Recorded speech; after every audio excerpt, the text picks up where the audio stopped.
Bem-vindos. Quem nunca olhou para os números de uma sondagem política e ficou a pensar, isto não bate certo com o que se vê por aí, na rua. É precisamente essa a questão que vamos analisar hoje, essa aparente batalha entre os dados e a percepção. E aqui está a pergunta que dá o pontapé de saída para tudo isto. De um lado, temos os dados, os números. Do outro, aquilo que a observação direta parece mostrar. O que é que se passa aqui, afinal? É este o conflito que vamos tentar desconstruir. O ponto de partida para esta análise é aquilo a que a fonte chama de contradição política.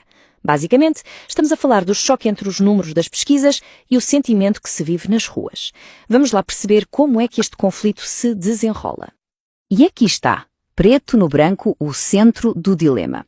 As sondagens, por um lado, pintam um quadro onde a esquerda tem um apoio bastante significativo.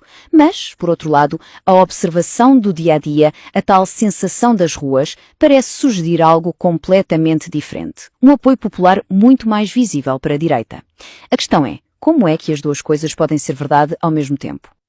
Ok, então qual é a explicação para uma diferença tão grande? Bem, a fonte vai direto ao assunto e aponta o dedo às próprias sondagens, levantando a hipótese de uma possível manipulação.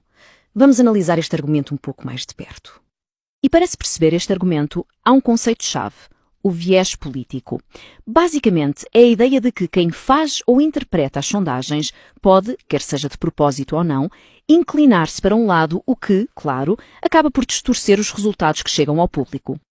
A lógica do argumento apresentado é muito clara e desenvolve-se em 3 passos. Primeiro, parte de uma acusação bastante séria. As sondagens são manipuladas de forma consistente. Segundo, especifica quem é que beneficia com isso, um lado do espectro político. E por fim, a conclusão, aquilo que se lê nos resultados, simplesmente não reflete a opinião real das pessoas.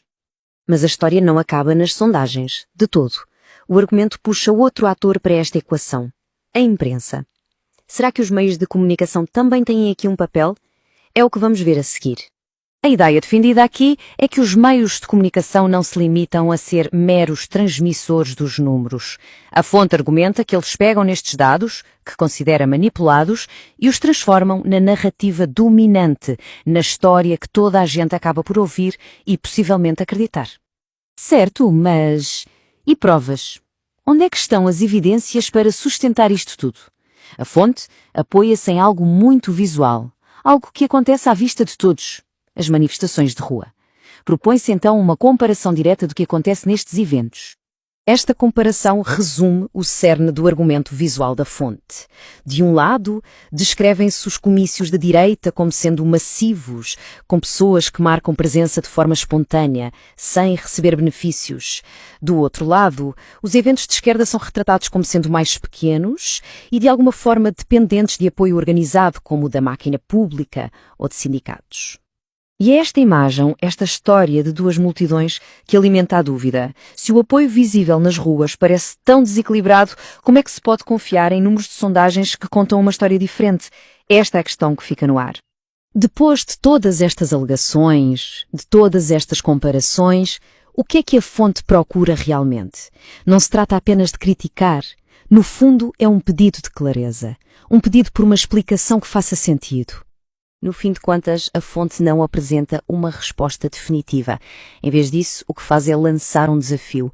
Explica-me isto. Como é que os números podem dizer uma coisa e a realidade que se vê na rua parece dizer outra? É no fundo um pedido por um esclarecimento que seja real e, acima de tudo, lógico. E isto deixa-nos com uma daquelas perguntas fundamentais, não é? Quando os dados frios entram em conflito direto com aquilo que a observação pessoal nos diz, o que é que pesa mais? Em que é que se deve acreditar?